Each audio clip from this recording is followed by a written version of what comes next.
Hello and welcome to Audiobook Avenue, the ultimate destination for audiobook lovers. Don't forget to hit that subscribe button to stay up to date on our latest uploads and never miss out on your next favorite audiobook. Thank you for choosing Audiobook Avenue. Dracula by Bram Stoker. Chapter 7. Cutting from The Daily Graph, 8th of August. Pasted in Mina Murray's journal. From a correspondent. Whitby. One of the greatest and suddenest storms on record has just been experienced here, with results both strange and unique. The weather had been somewhat sultry, but not to any degree uncommon in the month of August. Saturday evening was as fine as was ever known, and the great body of holiday-makers laid out yesterday for visits to Mulgrave Woods, Robin Hood's Bay, Rig Mill, Runswick, Staithes, and the various trips in the neighbourhood of Whitby. The steamers Emma and Scarborough made trips up and down the coast, and there was an unusual amount of tripping both to and from Whitby. The day was unusually fine till the afternoon, when some of the gossips who frequent the East Cliff churchyard, and from the commanding eminence watch the wide sweep of sea visible to the north and east, called attention to a sudden show of mares' tails high in the sky to the northwest. The wind was then blowing from the southwest in the mild degree which in barometrical language is ranked as number 2, light breeze. The coast guard on duty at once made report, and one old fisherman, who for more than half a century has kept watch on weather signs from the East Cliff, foretold in an emphatic manner the coming of a sudden storm. The approach of sunset was so very beautiful, so grand in its masses of splendidly coloured clouds, that there was quite an assemblage on the walk along the cliff in the old churchyard to enjoy the beauty. Before the sun dipped below the black mass of Kettleness, standing boldly athwart the western sky, its downward way was marked by myriad clouds of every sunset colour, flame, purple, pink, green, violet, and all the tints of gold, with here and there masses not large, but of seemingly absolute blackness, in all sorts of shapes, as well outlined as colossal silhouettes. The experience was not lost on the painters, and doubtless some of the sketches of the Prelude to the Great Storm will grace the R.A. and R.I. walls in May next. More than one captain made up his mind then and there that his cobble, or his mule, as they term the different classes of boats, would remain in the harbour till the storm had passed. The wind fell away entirely during the evening, and at midnight there was a dead calm, a sultry heat, and that prevailing intensity which, on the approach of thunder, affects persons of a sensitive nature.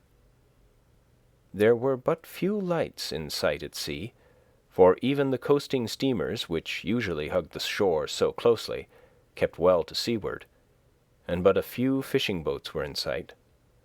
The only sail noticeable was a foreign schooner with all sails set, which was seemingly going westwards.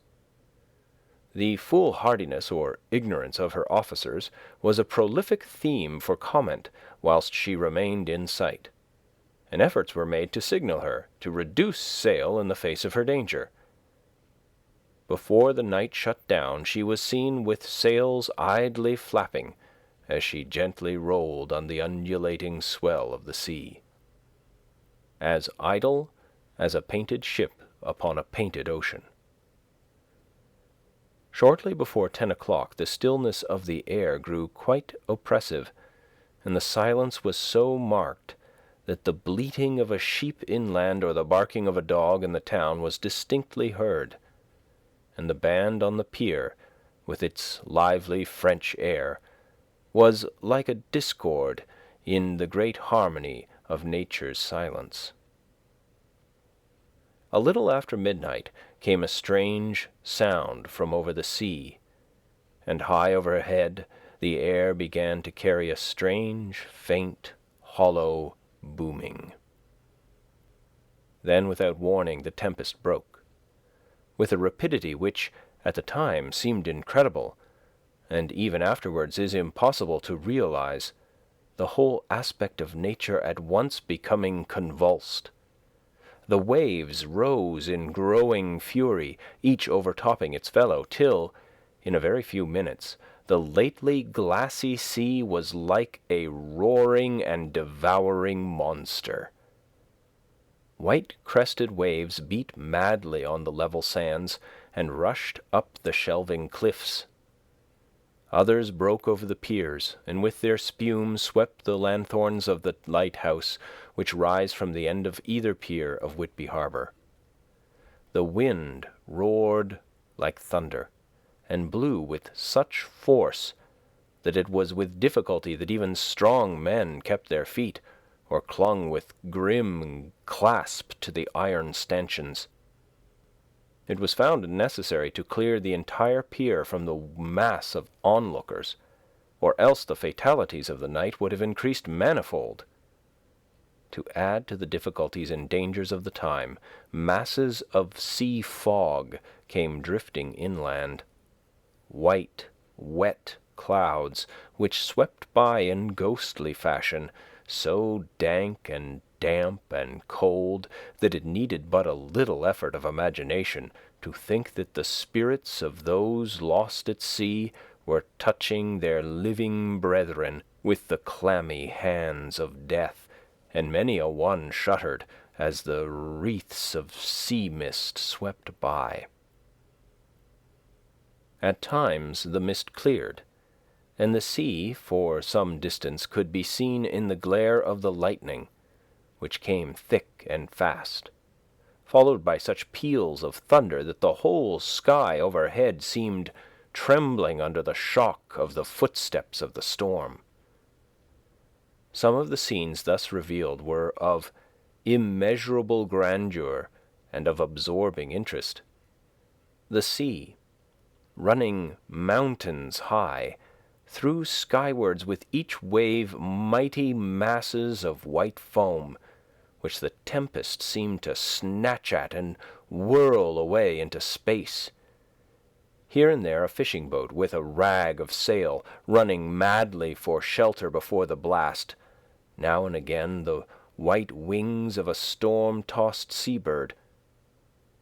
On the summit of the east cliff the new searchlight was ready for experiment, but had not yet been tried.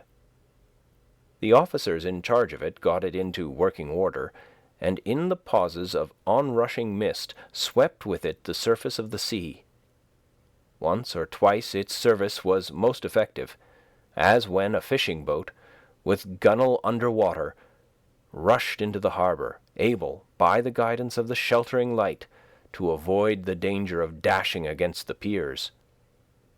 As each boat achieved the safety of the port, there was a shout of joy from the mass of people on the shore, a shout which for a moment seemed to cleave the gale and was then swept away in its rush. Before long the searchlight discovered some distance away a schooner with all sails set, apparently the same vessel which had been noticed earlier in the evening. The wind had by this time backed to the east, and there was a shudder amongst the watchers on the cliff as they realized the terrible danger in which she now was. Between her and the port lay the great flat reef on which so many good ships have, from time to time, suffered, and with the wind blowing from its present quarter, it would be quite impossible that she should fetch the entrance of the harbour. It was now nearly the hour of high tide, but the waves were so great that in their troughs the shallows of the shore were almost visible, and the schooner with all sails set was rushing with such speed that, in the words of one old salt, she must fetch up somewhere, if it was only in hell. Then came another rush of sea fog, greater than any hitherto, a mass of dank mist, which seemed to close on all things like a grey pall, and left available to men only the organ of hearing, for the roar of the tempest and the crash of the thunder and the booming of the mighty billows came through the damp oblivion even louder than before. The rays of the searchlight were kept fixed on the harbour mouth across the east pier, where the shock was expected, and the men waited, breathless.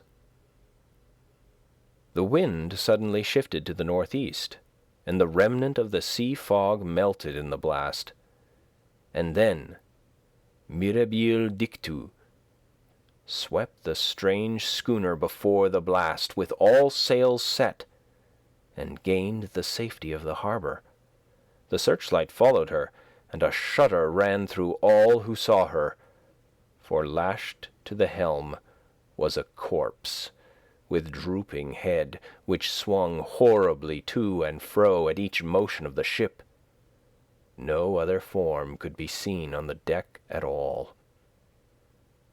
A great awe came on all as they realized that the ship, as if by a miracle, had found the harbour, unsteered save by the hand of a dead man.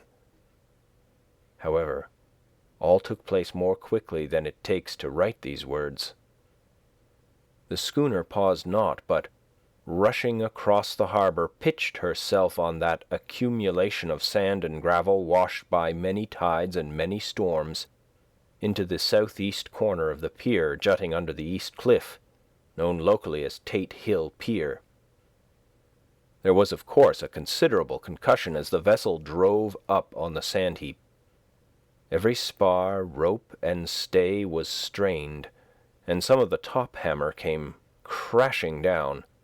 But strangest of all, the very instant the shore was touched, an immense dog sprang up on deck from below as if shot up by the concussion, and running forward, jumped from the bow on the sand. Making straight for the steep cliff, where the churchyard hangs over the laneway to the east pier so steeply that some of the flat tombstones, thruffsteins or throughstones as they call them in the Whitby vernacular, actually project over where the sustaining cliff has fallen away, it disappeared in the darkness, which seemed intensified just beyond the focus of the searchlight.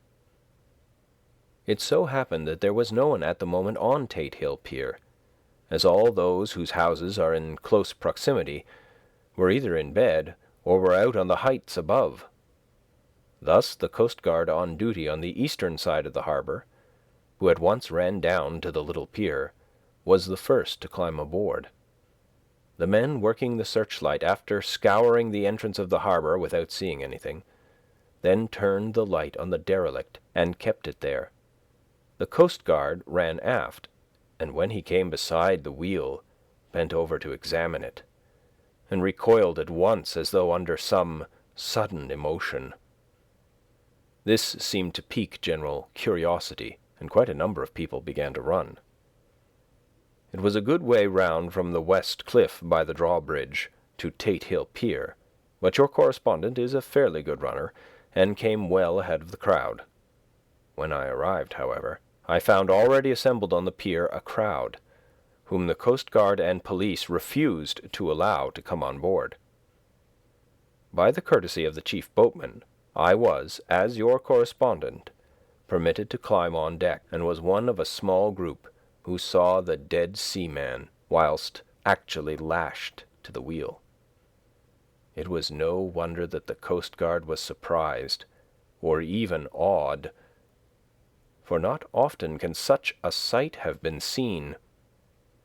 The man was simply fastened by his hands, tied one over the other, to a spoke of the wheel. Between the inner hand and the wood was a crucifix, the set of beads on which it was fastened being around both wrists and wheel, and all kept fast by the binding cords.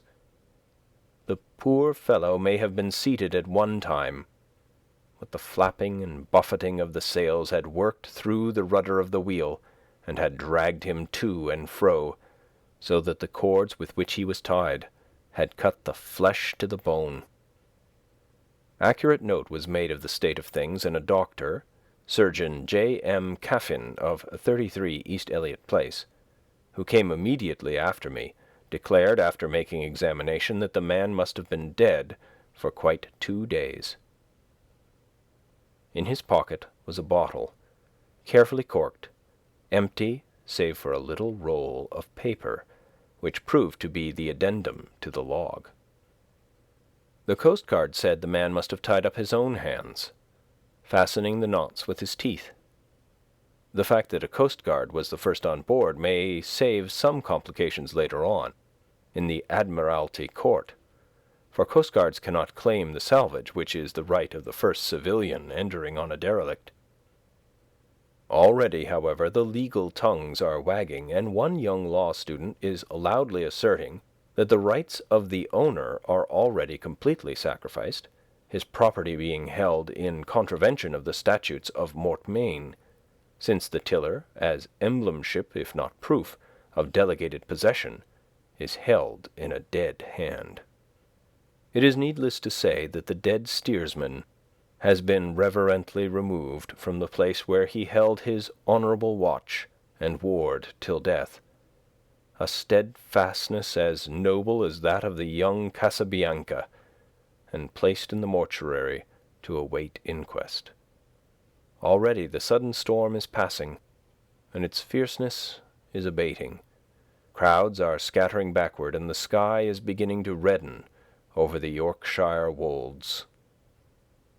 I shall send, in time for your next issue, further details of the derelict ship which found her way so miraculously into harbour in the storm. 9th of August. The sequel to the strange arrival of the derelict in the storm last night is almost more startling than the thing itself. It turns out that the schooner is Russian from Varna, and is called the Demeter.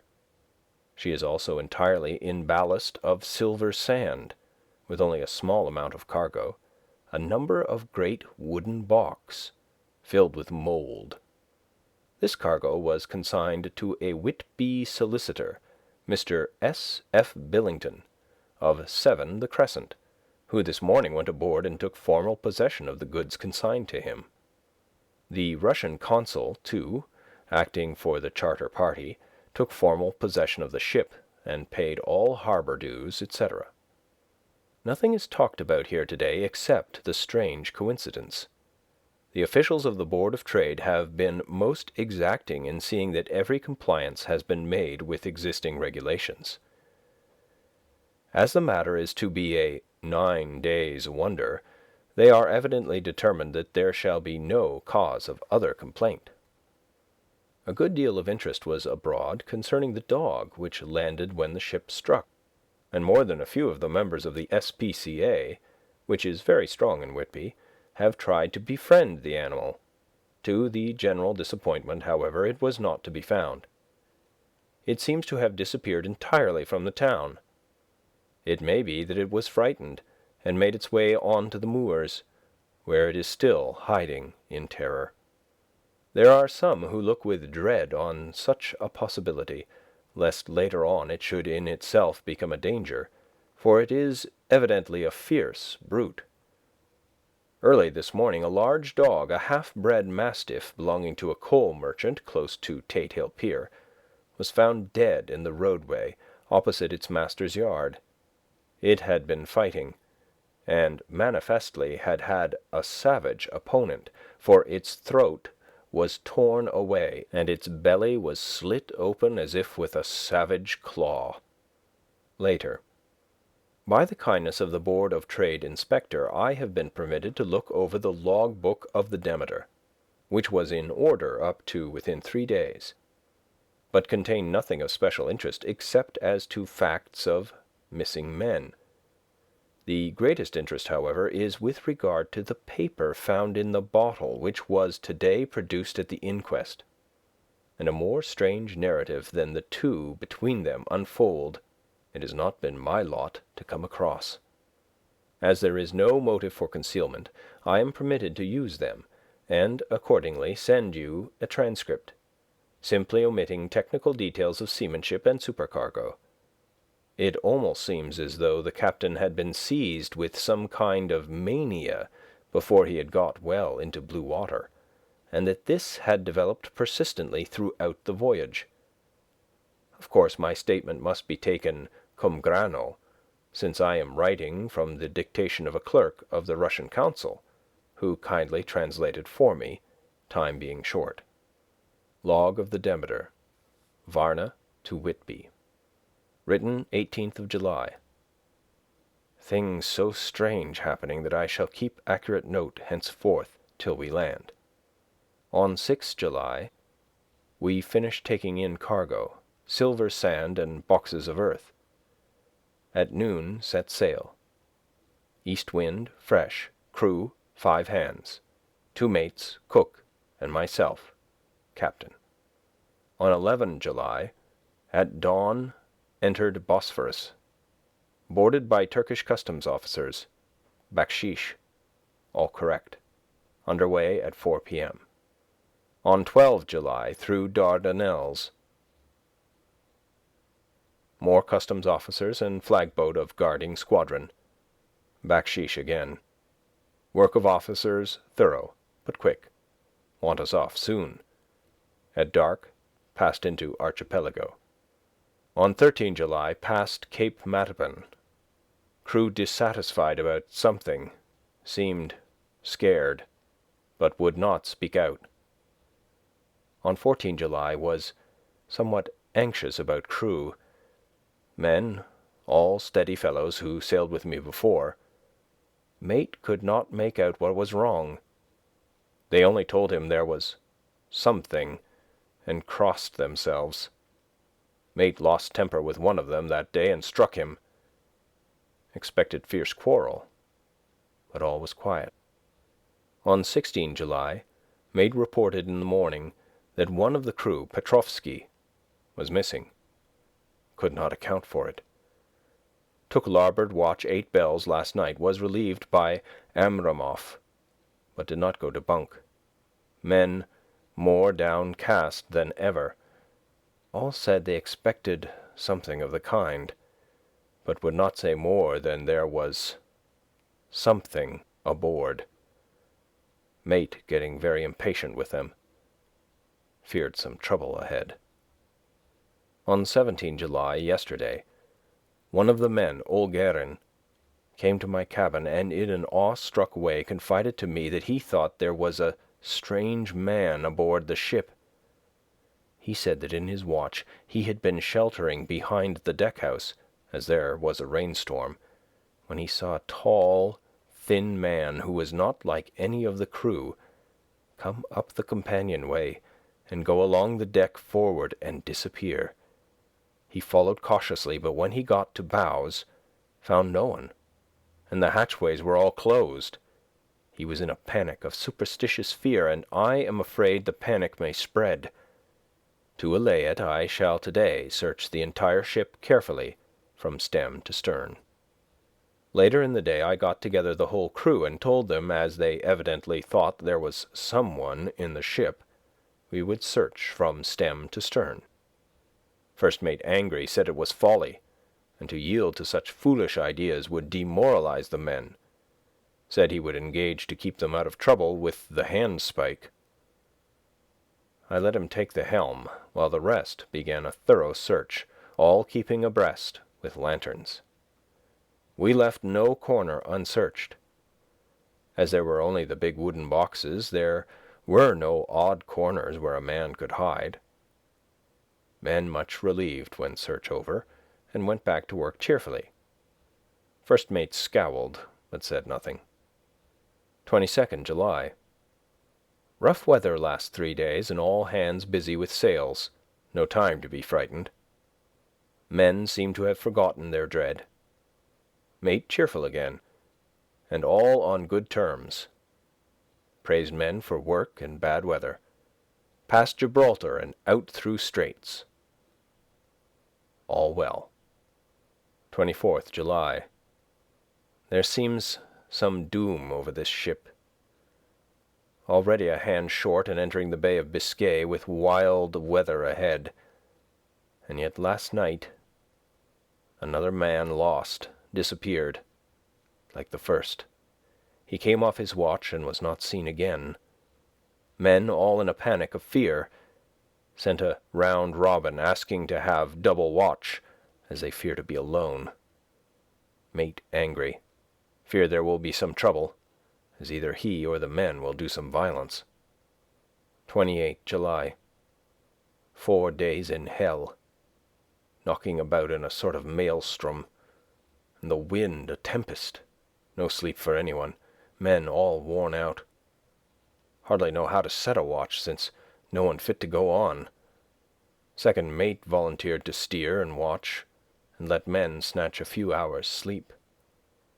Wind abating, seas still terrific, but feel them less, as ship is steadier. 29 July. Another tragedy. Had single watch tonight, as crew too tired to double.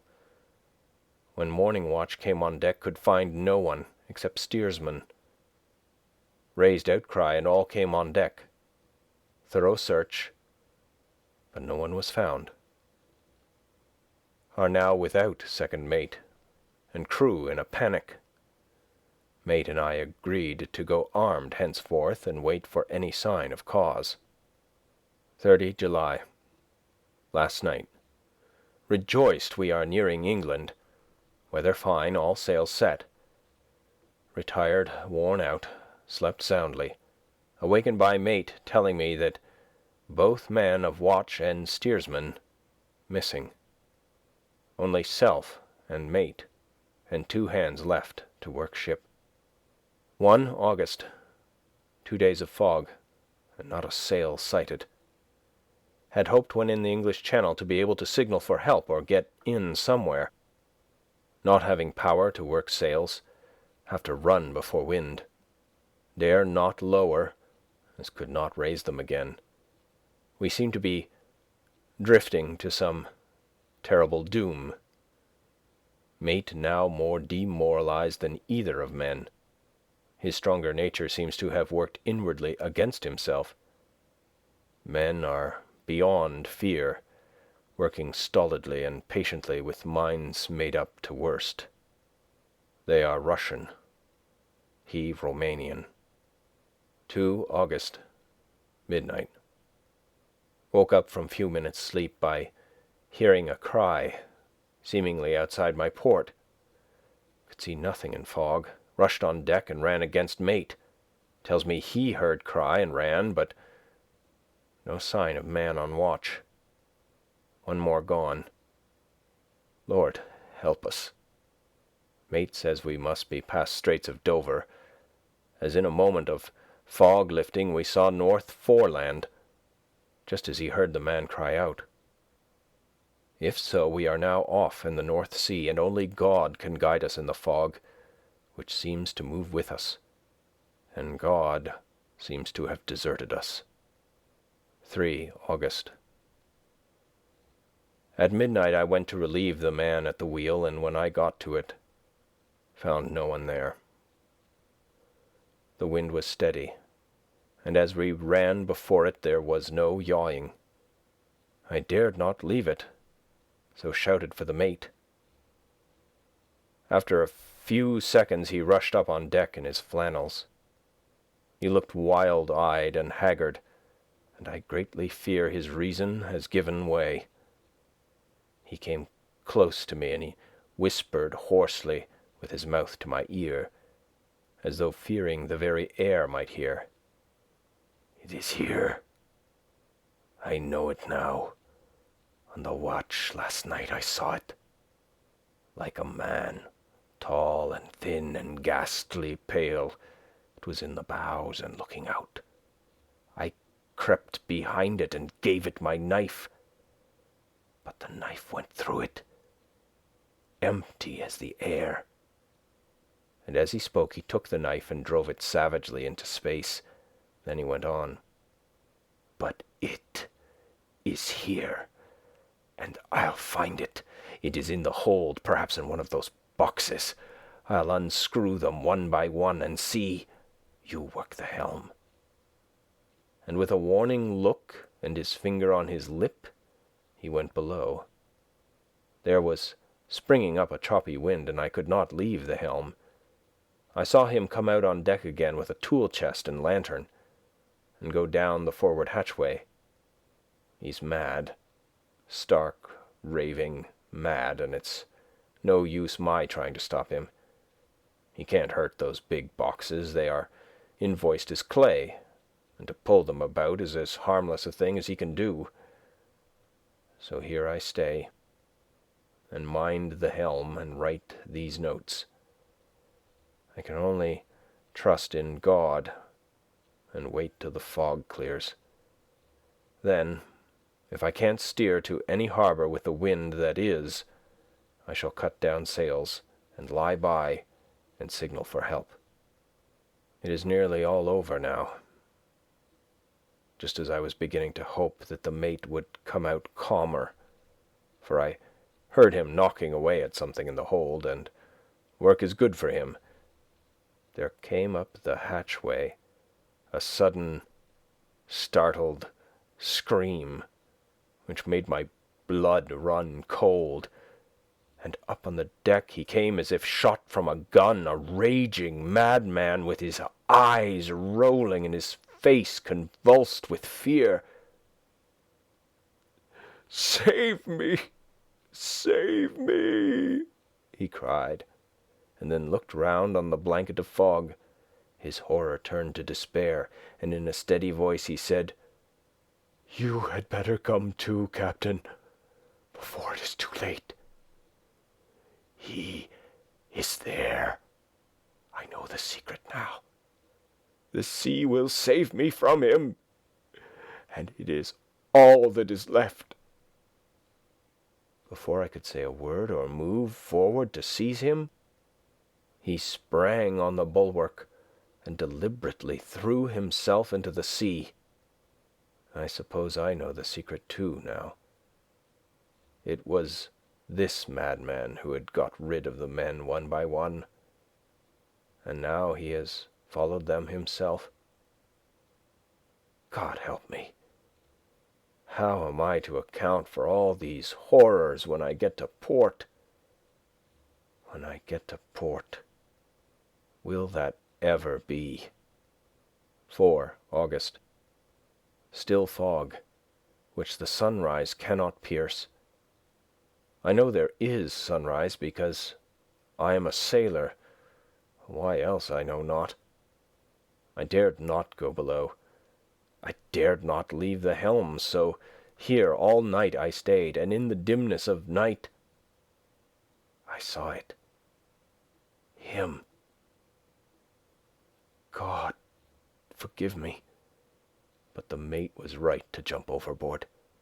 It was better to die like a man, to die like a sailor in blue water. No man can object. But I am captain, and I must not leave my ship. But I shall baffle this fiend or monster, for I shall tie my hands to the wheel when my strength begins to fail, and along with them I shall tie that which it dare not touch. And then, come good wind or foul, I shall save my soul and my honour as captain. I am growing weaker, and the night is coming on. If he can look me in the face again, I may not have time to act. If we are wrecked, mayhap this bottle may be found, and those who find it may understand. If not, well, then all men shall know that I have been true to my trust. God and the Blessed Virgin and the saints help a poor, ignorant soul trying to do his duty. Of course the verdict was an open one, There is no evidence to adduce, and whether or not the man himself committed the murders there is now none to say. The folk here hold almost universally that the captain is simply a hero, and he is to be given a public funeral.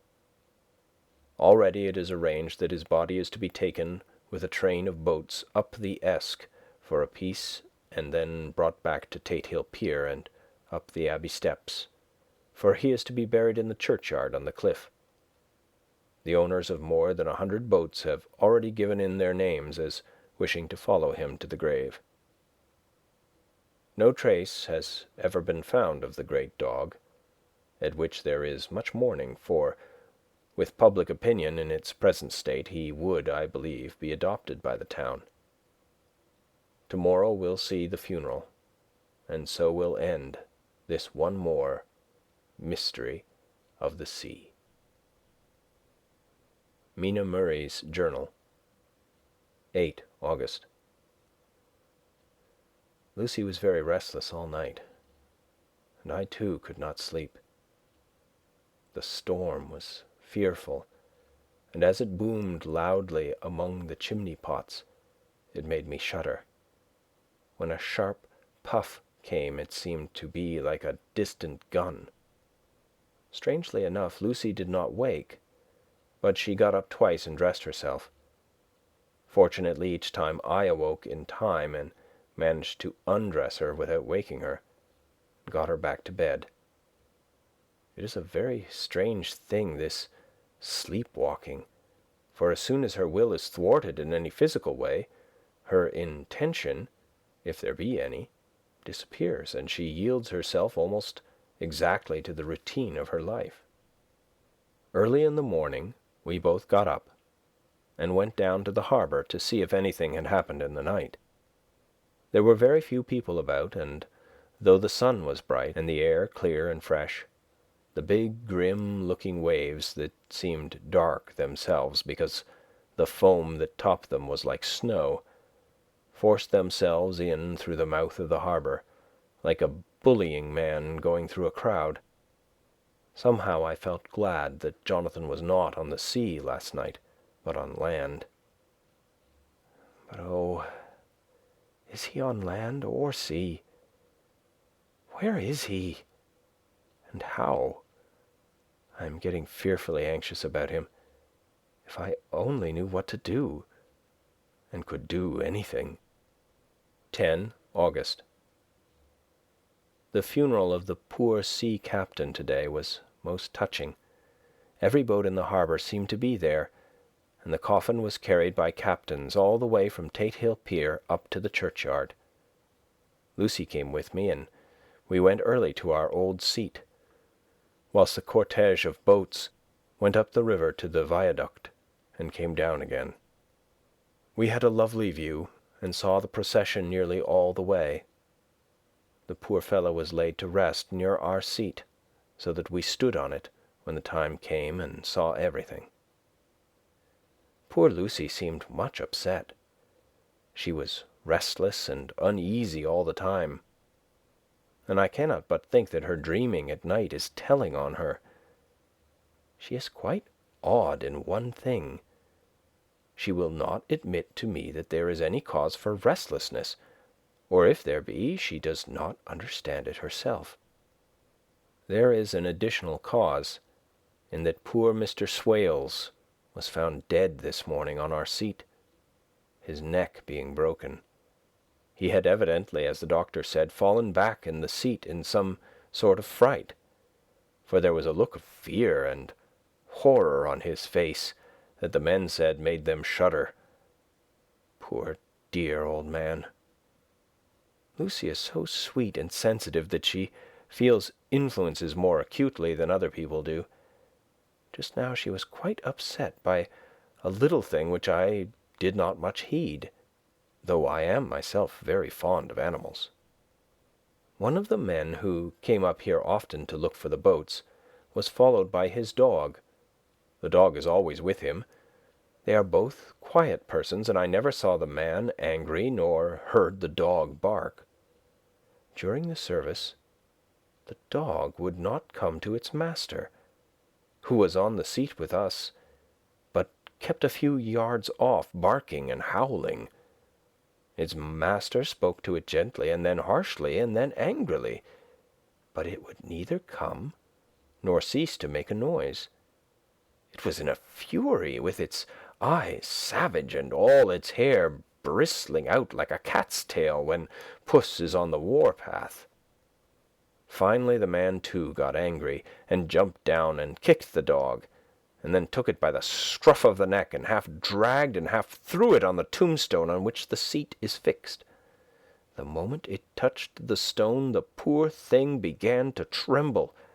It did not try to get away, but crouched down, quivering and cowering, and was in such a pitiable state of terror that I tried, though without effect, to comfort it. Lucy was full of pity too, but she did not attempt to touch the dog, but looked at it in an agonized sort of way. I greatly fear that she is of too supersensitive a nature to go through the world without trouble. She will be dreaming of this tonight, I am sure.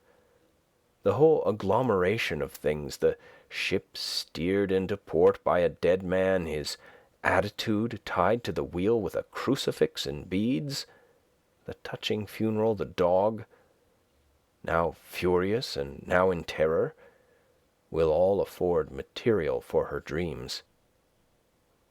I think it will be best for her to go to bed tired out physically, so I shall take her for a long walk by the cliffs to Robin Hood's Bay and back. She ought not to have much inclination for sleepwalking then. Thank you for listening to the audiobook on at Audiobook Avenue. Don't forget to subscribe to the channel to stay up to date on new releases.